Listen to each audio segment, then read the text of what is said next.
Welcome to our YouTube channel. Today, we will be delving into the fascinating world of emotional intelligence, as explored in the book Emotional Intelligence by Daniel Goleman. So, let's dive into the summary of this incredible book. But before we dive into the content, I kindly request a moment of your time to appreciate this video by liking it, subscribing to the channel, and ringing that notification bell. Your support means a lot to me. Thank you so much. Daniel Goleman, a renowned psychologist and science journalist, introduced the concept of emotional intelligence in his groundbreaking book, published in 1995. The book explores how our ability to recognize, understand, and manage our emotions plays a crucial role in determining our success and overall well-being. Emotional intelligence explains the importance of emotions in your life, how they help and hurt your ability to navigate the world, followed by practical advice on how to improve your own emotional intelligence and why that is the key to leading a successful life. Emotional Intelligence by Daniel Goleman is a groundbreaking book that explores the power of emotional intelligence, why it is important, and how to develop it.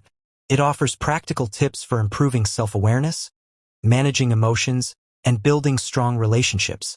Emotional Intelligence outlines the nature of emotional intelligence and reveals its vast impact on many aspects of life. By presenting the ways emotional intelligence evolves and explaining how it can be improved, it offers an alternative to the overly cognition-centered approaches to the human mind that formerly prevailed in the psychological establishment. Daniel Goleman is a psychologist and writer. During his long career, he has received numerous awards, including a Lifetime Achievement Award from the American Psychological Association. He has twice been nominated for the Pulitzer Prize. His numerous publications cover a vast array of subjects, ranging from meditation to ecology. The main focus of his writing is the intertwinings and interrelations of emotion, performance, and leadership. Emotional Intelligence explores the critical role emotions play in our lives and why they matter more than IQ. Here's why this book is worth reading.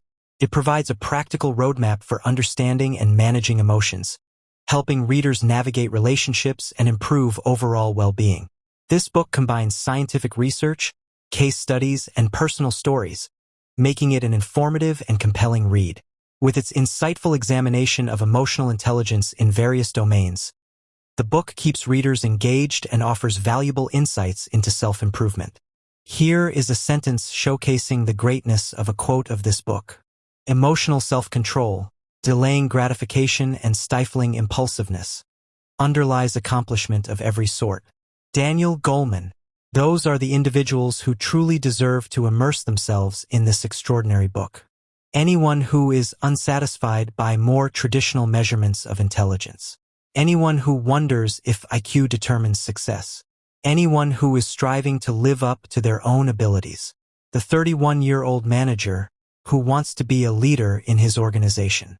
The 43-year-old mother whose child is just learning how to speak, and anyone who has never paid conscious attention to other people's body language.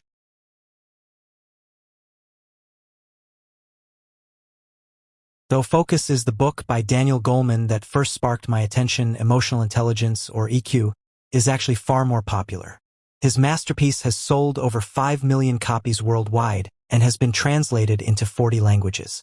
Goleman explains how two separate minds live in our brains, one rational and one emotional, and why the 5 key skills making up your emotional literacy are actually a much bigger predictor of happiness and success than the capacity by which we usually measure it, IQ. Here are 3 lessons about what emotional intelligence is, why it's so important, and how you can get more of it.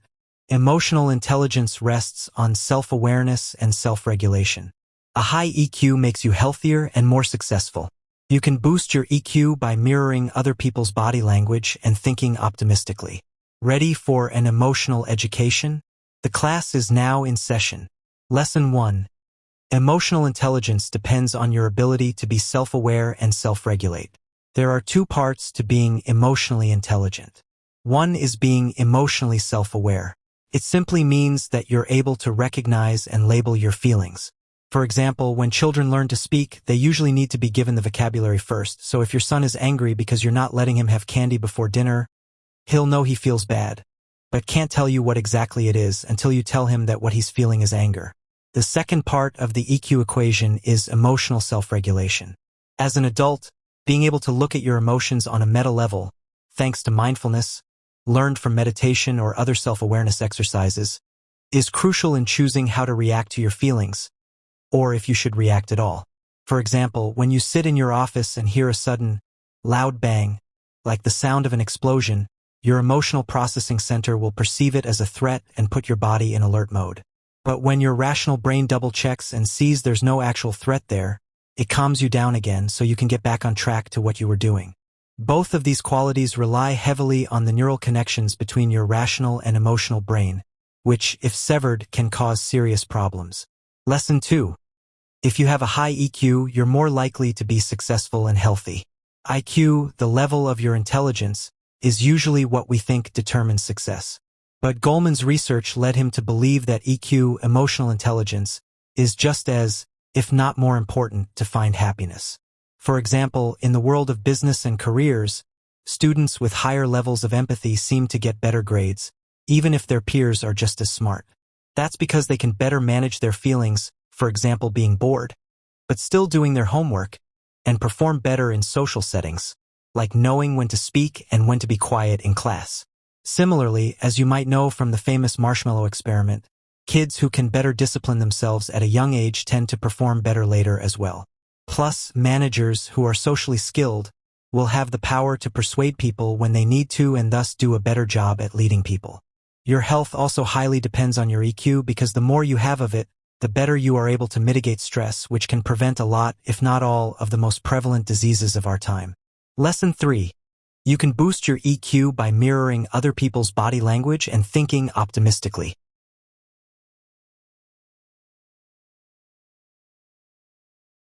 Here are 2 really cool exercises to increase your emotional intelligence. Mirror other people's body language. Convince yourself that your failures result from things you can change. The first exercise will not only help you connect better with the person across the table, it'll also make you more emotionally self-aware. For example, when the person you talk to has great posture, straightening your own body will send subtle nonverbal cues to them that they can trust you, help you realize what great posture feels like, and also make you more empathic because now you know how they feel when their body is in that pose. It's one of those fake it till you make it scenarios which helps you build better habits. The second exercise helps you become an optimist. Optimistic people continue to try because they believe their actions make a difference and are thus more likely to succeed. This is based on how they explain failures. They think bad events are temporary, external, and specific, and that they have the power to change them for the better by improving the next time. So the next time something goes wrong, tell yourself, it's all right, this is going to pass, it's just a one-time thing. I'll improve and get better at this. Do you know how many nonfiction books really have just one good point to make and then fill an extra 200 pages with additional information so they can actually publish it as a book? Emotional intelligence is not like that. It's super comprehensive. After first introducing you to emotions in general and why they matter, Goleman then explains the idea of EQ, what constitutes it, why it's great, and how to improve it. A definite recommend. Goleman outlines 4 key components of emotional intelligence: self-awareness, self-management, social awareness, and relationship management. These components serve as the foundation for developing strong emotional intelligence skills. Self-awareness involves understanding one's emotions, strengths, weaknesses, values, and goals. Goleman emphasizes the importance of introspection and self-reflection in building self-awareness, which forms the basis for personal growth and development. Self-management refers to the ability to regulate and control one's emotions effectively. Goleman highlights the significance of impulse control, adaptability, and stress management in navigating challenging situations and maintaining emotional balance. Social awareness entails the capacity to empathize with others, understand social cues, and navigate interpersonal dynamics effectively. Goleman emphasizes the value of developing empathy and compassion to foster positive relationships and build a harmonious community. Relationship management involves leveraging emotional intelligence skills to communicate effectively, resolve conflicts, and cultivate strong connections with others. Goleman stresses the importance of authenticity, integrity, and communication in building thriving relationships, both personally and professionally. Here are some valuable insights extracted from this captivating book. I believe you will find them highly beneficial. Feel encouraged to explore its wisdom further and let it spark new perspectives and ideas on your journey. 1. What is in it for me? Some people think emotions play a role only in romantic situations or in the heat of a physical fight. Yet in fact, emotions are everywhere. They form our decisions, help us understand the world, and are crucial in any interaction with others. This book explains in detail what impact emotions have on your everyday life. It shows how they can help you, but also how they lead you astray. It also highlights the role that emotional intelligence plays in allowing us to use emotions to create positive outcomes and avoid situations where they can harm us. It explains how emotional intelligence makes it possible to create a balanced interaction between the emotional brain and the rational brain. It also shows us how this capacity can be acquired and expanded. Finally, it answers these interesting questions. How does emotional intelligence develop in individuals, and why is this capacity so important for society as a whole? 2. Emotions are important. They help us learn new things, understand others, and push us to take action. Do our emotions hold us back? Would we do better if our emotions were removed and we became unfeeling, logical creatures? In fact, emotions are vital to us as they provide us with advantages that help us to lead fulfilled lives. One such advantage is the way emotions help us learn from our memories.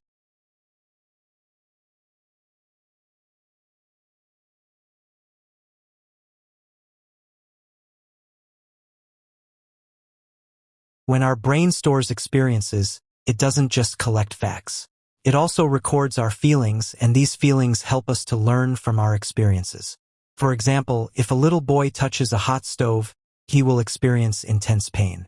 The thought of touching another stove in the future will carry with it the memory of that searing pain. Thus, his emotions will hopefully keep him from doing it again. Another value of emotions is the way they help us to interpret the feelings of others, which can aid in predicting their actions. For example, imagine you're faced with an angry man. From his body language, maybe his clenched fists or loud voice, you can tell his emotional state. Knowing this, you can predict his future actions. He might, for instance, be ready to hit someone. The final advantage that our emotions give us is the drive to act. We require them in order to react quickly to a situation. Take that angry man from the earlier example. If we feel that he may be close to a violent outburst, our emotions will make us feel threatened or even angry, thus preparing us to react quickly if he looked like he was about to attack. People who have lost their capacity for emotion also lose this drive to act. For example, in the previous century, many psychiatric patients went through a brain surgery called a lobotomy, which separated two regions of the brain that are vital for emotional processing. The result of the surgery was that patients lost their initiative and drive to act, as well as much of their emotional capacity. 3. Sometimes our emotions can impede our judgment or make us act irrationally. Our emotions are important tools for understanding and interacting with our environment. However, they are also flawed and can lead us to make mistakes. One such mistake occurs when we become overly emotional.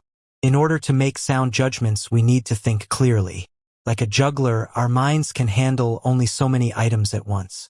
And when we're in a state of heightened emotion, our minds are bombarded with alarming thoughts and disturbing images. Thus, there is no room for rational thought and our judgment is clouded. For example, when you are frightened, you may find yourself overreacting to situations, thinking they're more dangerous than they actually are. This is why when you're scared, you might mistake a sheet on the washing line for a ghost.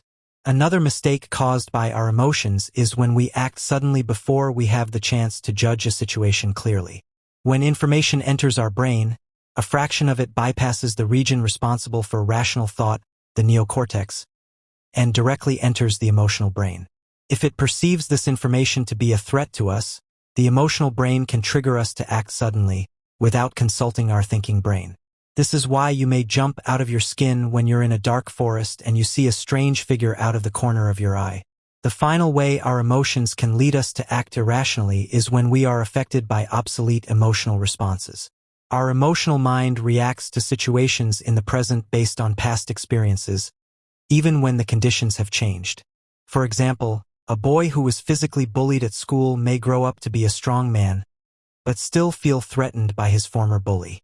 So although emotions are important, they can take control of our minds and disrupt rational thinking. We therefore require something to help us manage them effectively. For emotional intelligence enables you to manage your emotions and leverage them to reach your goals. So how can you use the power of your emotions without them overwhelming you? You need emotional intelligence, EI, as it allows you to recognize and manage your feelings without being controlled by them. The first aspect of emotional intelligence is being able to recognize and name your feelings. This step is vital to being able to manage your emotions. Studies show that people who aren't able to recognize their own feelings are more prone to violent outbursts. Once you are able to recognize your emotions, you need to become aware of what causes them. Often your feelings in a situation depend on how you think about it.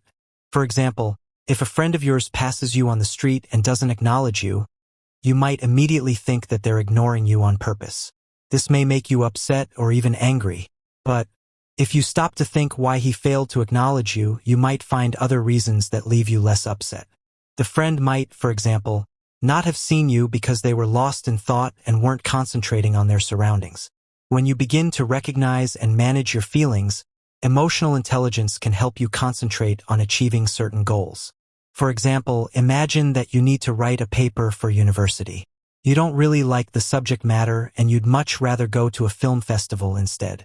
Emotional intelligence can help you manage these various feelings. Although the subject matter bores you, you could try to look at it from another angle. Maybe there is one aspect of the subject that enthuses you. Also, knowing how the film festival will make you feel, you can defer the gratification and save your potential enjoyment until you have time for it. Students who manage their workloads in this way tend to do well at school even if they have average IQs. 5. Emotional intelligence is the capacity that helps you navigate the social world. Unless you live on an island, it is unlikely that you'll develop a happy life just by managing your own mind. Other people play a large role in your existence, and only by managing your social interactions with them can you hope to live a fulfilled life. Once again, emotional intelligence can help in achieving this. Emotional intelligence fosters good social interactions because it helps you put yourself in other people's shoes. Knowing how you'd feel in a certain situation helps you to gauge how others will feel in a similar environment. Your emotional intelligence also helps you discover the emotions of others by analyzing their nonverbal signs. This means you can judge a person's mood just by looking at cues like their facial expressions or body language. For example, if you see someone with a face as white as a sheet and with their mouth wide open, you will probably conclude that they have been shocked.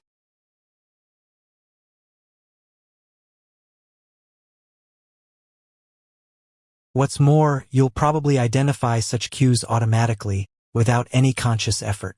Because it allows you to empathize with others, emotional intelligence enables you to behave in ways which evoke favorable reactions from others. For example, imagine you are the manager of a company where one member of staff is constantly making the same mistakes. You'll need to tell him about this and get him to change, but you have to do it in the right way.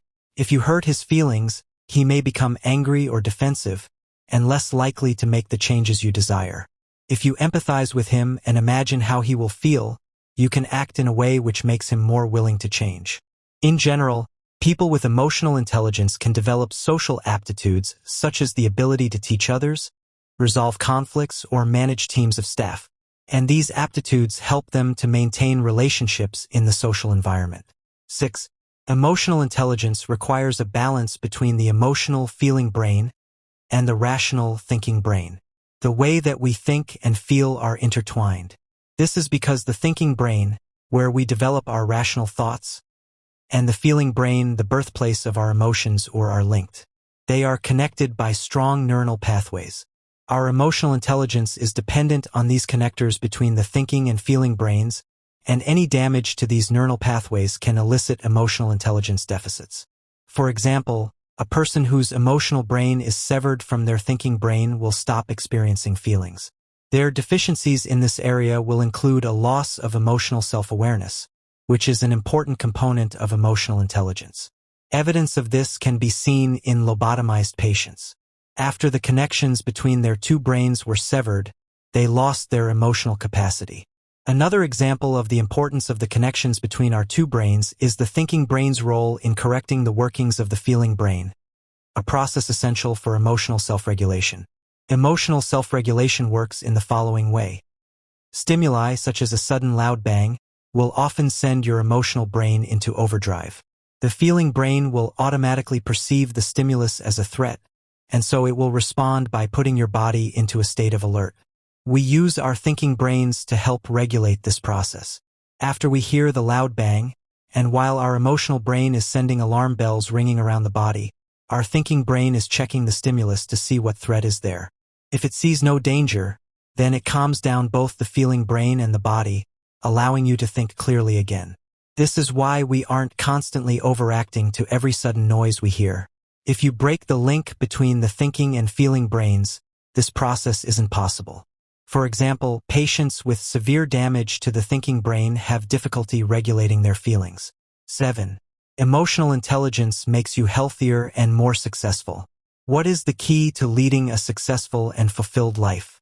You may think it's high IQ, that the brightest people will stand the best chance of leading happy lives. Yet, emotional intelligence is just as important as high IQ in achieving this. Evidence suggests that people with high levels of emotional intelligence are more likely to be successful. For example, studies show students with high levels of empathy get significantly better marks than less empathic pupils with comparable IQs. Students who can control their impulses will also be more successful than their peers. One study conducted by Stanford University called the Marshmallow Challenge tested the ability of a group of 4-year-olds to resist eating a treat. Years later, it turned out that those who had been able to control their impulses at age 4 proved superior academically as well as socially throughout their youth. This success continues into the adult world. Managers who are more socially adept also tend to be more persuasive. What's more, emotional intelligence can also help us lead healthier lifestyles. This can be seen by looking at stress. When we go through stressful periods, our hearts are put under immense strain because our blood pressure is raised. This leaves us at risk of cardiac arrest. Stress can also weaken your immune system, as demonstrated by a study that suggested that people under stress are significantly more likely to catch a cold. However, emotional intelligence can help us avoid the dangers of stress. This is because if you learn to mitigate stressful feelings like anxiety and anger, you'll reduce those feelings' harmful effects on your health. For example, in a clinical study, people who had already suffered one heart attack were coached to manage their anger, which significantly lowered their risk of further attacks. Given the great impact of emotional intelligence on success and health, there is remarkably little emphasis on emotional skills in the typical school curriculum. The future of American society will depend on its children's emotional intelligence. While high emotional intelligence makes people happy and healthy, poor emotional intelligence can have society-wide negative effects. For example, the tripling of the U.S. teen murder rate between 1965 and 1990 can be linked to diminishing emotional intelligence. There is strong evidence that suggests that deficits in emotional intelligence can cause delinquency, a major factor in increasing crime rates. For example, studies show that violent teen delinquents find it difficult to control their impulses and also find it hard to read other people's facial expressions, deficiencies which are also found in adult sex offenders. Drug addicts also display emotional intelligence problems. For example, heroin addicts have difficulty regulating anger even prior to their addiction. There's little doubt that a child's welfare is determined by emotional competence. Children who grow up in an environment surrounded by emotionally intelligent people will also display high levels of it. This was confirmed by a study that showed that children of emotionally intelligent parents are better at regulating their own emotions, show lower stress levels, are better liked by their peers, and described as more socially adept by their teachers. It's perhaps not surprising that a child's own emotional intelligence is also related to its welfare. Children with deficits in self-awareness, empathy, or impulse control are at risk of developing mental health problems and tend to have more problems at school. All this evidence shows that the emotional intelligence of children is central to the future of our communities. The children of today are the parents, managers, and politicians of tomorrow. In short, many will have a big impact on future society, and it would help any community if the people in charge were empathic, good at resolving conflicts, and not prone to blindly acting on impulse. Several very diverse societal factors shape a future community's well-being, but obviously emotional intelligence is among the more influential ones. 9. There are several ways to boost your emotional intelligence. As we have learnt that emotional intelligence can lead to a fulfilled life, you may now be asking if it is possible to boost it. The answer is yes, and a series of exercises can help you achieve this. If you want to enhance your self-awareness and self-management, you can practice using inner dialogues. This will assist you in identifying and naming your feelings. For example, if your friend tells everyone but you about his marital problems, you may feel upset. But inner dialogue can help you resolve this. You should ask yourself, why am I hurt? Because my best friend confided his marital problems to everyone but me. Now, having identified this feeling and its cause, you can dampen its power. You could instead tell yourself, I may feel left out, but it's possible that he didn't want to bother me because he knew I was busy drawing up the annual accounts. In this way, you'll feel less upset. If you want to improve your empathy, you can try to mirror another person's body language. This is helpful because body language doesn't solely express emotions.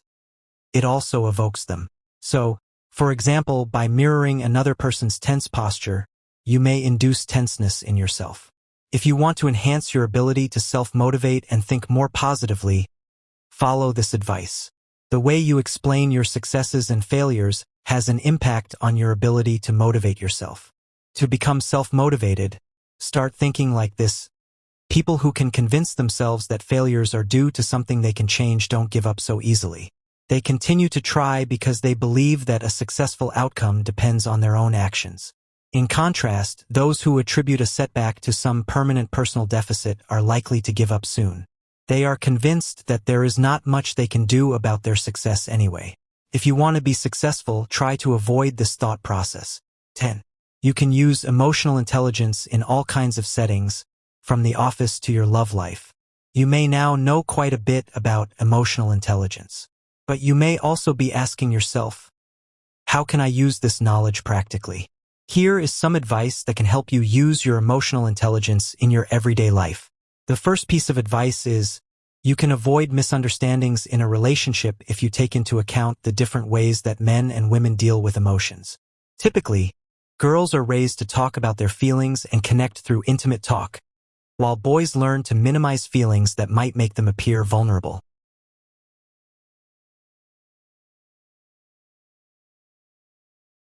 For example, if a female partner complains about a problem, the male reaction might be to instantly offer advice. But this could be wrong. Often when a woman complains about a problem, she is seeking validation. She wants her partner to listen and show that he understands. So an immediate solution might be misinterpreted as a rejection of her anguish rather than an attempt to help. It would be better to listen to her carefully. You could also follow this advice. If you are very upset during a dispute, try to take a break to calm down. Strong emotions tend to distort your thinking, so you will likely say or do something you might regret. Fortunately, a cool-down period may help. Some marriage counselors even advise couples to monitor their pulses during a quarrel. A pulse rate that overshoots the person's average rate by more than 10 BPM indicates that the person is getting too emotional to think rationally and needs a rest period. The final piece of advice is, if you have to criticize someone, be specific and offer a solution. By picking an incident and pointing out exactly what should have been done differently and what was done well, you'll make yourself clear and keep the recipient from feeling devalued and confused. In conclusion, Emotional Intelligence by Daniel Goleman serves as a compelling guide to understanding and harnessing the power of emotions in our lives. By cultivating emotional intelligence, we can enhance our self-awareness, improve our relationships, and achieve greater success and fulfillment. You can find the link to acquire a copy of this incredible book in the description below. Thank you for joining us in this exploration of emotional intelligence. I hope you guys enjoyed that video. If you found this book summary helpful, be sure to give this video a thumbs up and subscribe to our channel for more book summaries and insightful content. And share this uplifting summary with someone who may benefit from hearing them. Leave a comment down below if you've read this book or have any other recommendations for us. Until next time, stay awesome and stay emotionally intelligent.